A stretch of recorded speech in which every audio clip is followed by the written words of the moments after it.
Could the US-China trade war be over before it even starts? The oxymoron may have a ring of truth to it if the latest remarks from the presidents of China and the United States are to be taken seriously.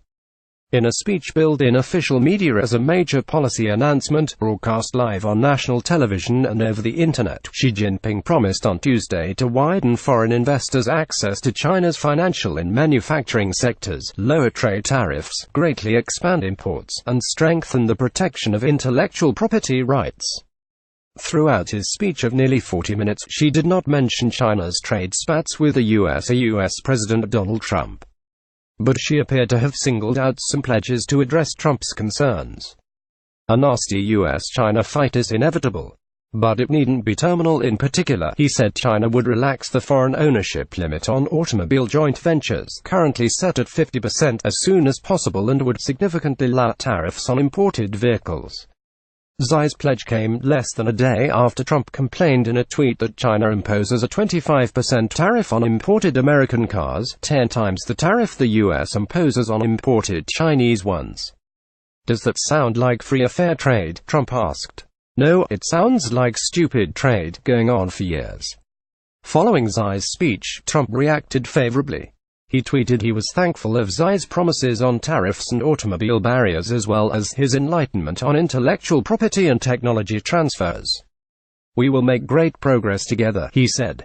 In a briefing, the White House press secretary Sarah Huckabee Sanders said the White House was encouraged by Xi's words but it wanted to see concrete actions from China. She said it intended to keep moving forward with its plans to impose tariffs. Stock markets in Hong Kong, Shanghai, and New York rose strongly on Xi's comments, but many overseas media reports concluded that Xi's speech contained no big concessions to Trump, thus failing to assuage fears of a trade war. Those overseas media reports may have misread the intention of Xi's speech, which is more about portraying China as a responsible world leader that embraces multilateralism and globalization against Trump's unilateralism in terms of his America First policies and threatened trade wars. By Chinese protocol, top leaders including Xi usually follow the routine of giving broad outlines and visions at a forum like BOAO, avoiding specific targets. Moreover, directly and fully addressing Trump's concerns in the speech would have been seen as a total capitulation by China, which is out of the question in the current heated climate. It is worth noting that Xi stressed he would see the measures outlined in his speech were released and executed as soon as possible. This may be China's subtle message to US officials to restart the discussions over trade frictions and ease any suspicions they may have that Xi's speech was just more shadow boxing by China, great rhetoric but no action. In 2017, Xi gave a rousing speech in Davos about China leading the world as a champion of globalization, but foreign investors have complained there has been little meaningful progress since. Both US and Chinese officials have confirmed that the discussions over trade frictions have stalled amid the continuing war of words in traditional and social media. 1 year on, it is time China delivered on Xi's Davos speech. Now, with a positive response from Trump and the White House, both sides are expected to resume talks very soon. But even if both sides reach comprehensive agreements to avoid a trade war in the next few months, that will not be the end of the downward spiral in the relationship. Now it has become increasingly clear that America's real beef with China is about much more than fixing a trade imbalance, even though that issue may be the trigger. Trump, or at least some of his senior xenophobic advisors, appears to have a much more sweeping agenda aimed at curbing China's technological advances and thus containing China's overall economic rise. Peter Navarro, Trump's trade advisor, said as much in his op-ed piece in the Financial Times on Monday. The timing was deliberate as it came 1 day before Xi's speech. Referring directly to the country's Made in China 2025 policy manifesto, he said if China dominates strategic high-tech industries including artificial intelligence, robotics and quantum computing, self-driving vehicles, automated machine tooling, and advanced medical devices, the US simply will not have an economic future. Why China's silence on Xi's term limits move portends trouble. One less talked but equally important reason is that the trade agenda is also driven by the ideological hawks in the White House who were disappointed that nearly 20 years after China joined the WTO, it has not turned out as democratic as the West had hoped. In fact, following the decision to repeal the term limits on the presidency, allowing Xi to rule indefinitely, many see China's going backwards.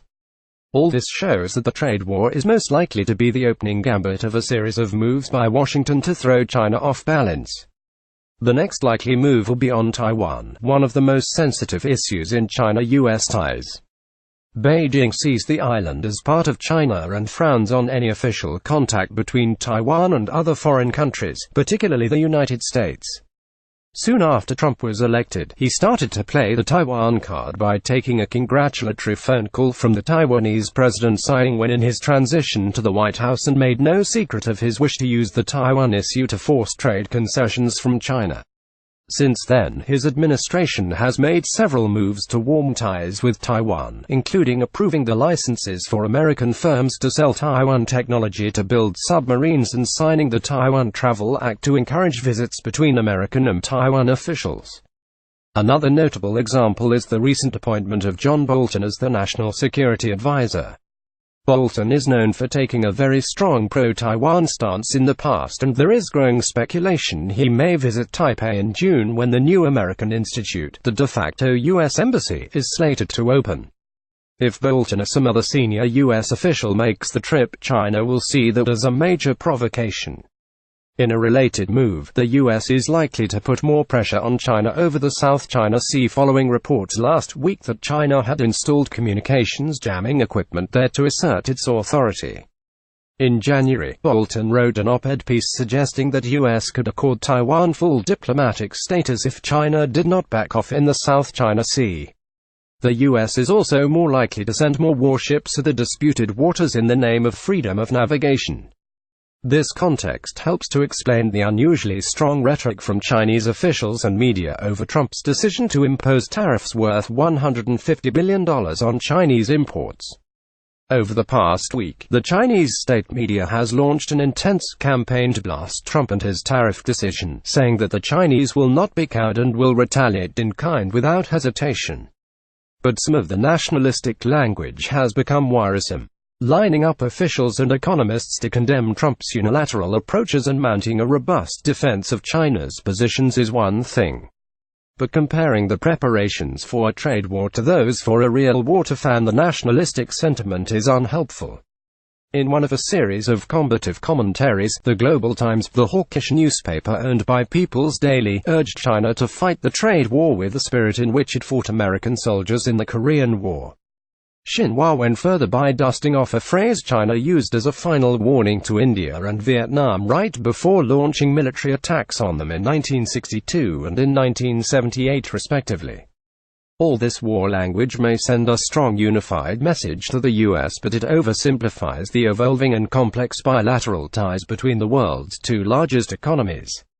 Following Xi's speech, official media were at pains to explain Xi's promises of more economic liberalization did not stem from mounting pressure from the US and China was not capitulating.